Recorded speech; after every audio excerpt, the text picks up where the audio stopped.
ভৌগোলিক অবস্থার কারণে, জলবায়ু পরিবর্তনের কারণে, পৃথিবীর তাপমাত্রা বেড়ে যাওয়ার কারণে বাংলাদেশ এখন তীব্র দাবদাহে জ্বলছে।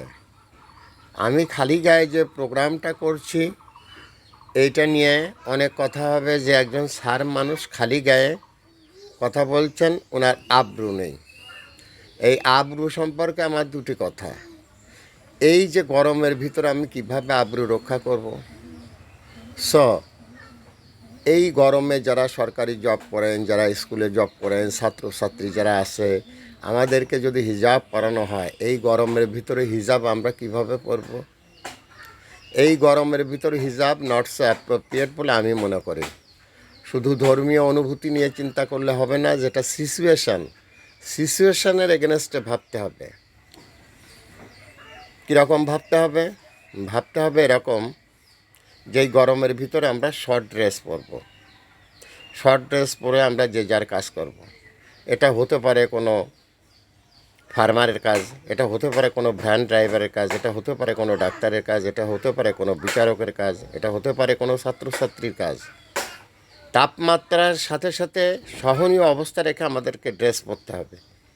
এখন আমাদের দেশে কি দেখা যায়? হিজাবটা ব্যবহার করার ক্ষেত্রে তাকে এত পরিমাণে কাপড় চোপড় পরে বাইরে বের হতে হয়, যে কোনো মুহূর্তে সে হিট স্ট্রোক করতে পারে। অতএব এইটাকে যে আমাদের করতেই হবে, এটার কিন্তু কোনো বাধ্যবাধকতা নেই।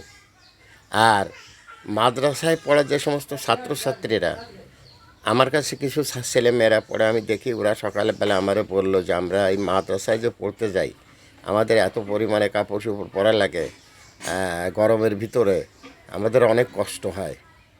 এখন নইলে 5-7 দিন গরমের কারণে বন্ধ দেওয়া হয়েছে। যখন মাদ্রাসা খুলবে তখনও কিন্তু গরম চলে যাবে না। হয়রাস তাদেরকে যে এত কাপড়ের ভিতরে রেখে তাদেরকে মাদ্রাসায় যেতে হবে, দেশের জলবায়ুর উপরে জিনিসটা চিন্তা করতে হবে। যেটা মানুষের জন্যে আরামদায়ক না, সেটা কারো উপর চাপিয়ে দেওয়া যথেষ্ট ঠিক না বলে আমি মনে করি। আমি সমস্ত শ্রেণী সম্প্রদায়, সমস্ত ধর্ম বর্ণের লোকের প্রতি এই আহ্বান জানিয়ে গেলাম, আপনারা আপনাদের সন্তানদেরকে বাধ্য করবেন না হিজাব পরানো। দ্যাটস এত পরিমাণে কাপড় চোপড় তাদেরকে পরে বাইরে বের হতে হবে, এটা কিন্তু সম্ভব না। যে কোনো মুহূর্তে আপনার সন্তান হিট স্ট্রোক করলো, আপনার সন্তান অসুস্থ হয়ে পড়লো, সেদিনকে কিন্তু আপনাকে টাকা দিয়ে কেউ সাহায্য করবে না। অতএব শুধুমাত্র ধর্মীয় ইনোসেন্ট কারোর উপরে চাপিয়ে দেওয়া ঠিক হবে না। Mohammad Fakhrul Alam master viral sir, বিনা বেতনের পারিবারিক পাঠশালার শিক্ষক। দ্যাটস অল আর ইয়োর অনার।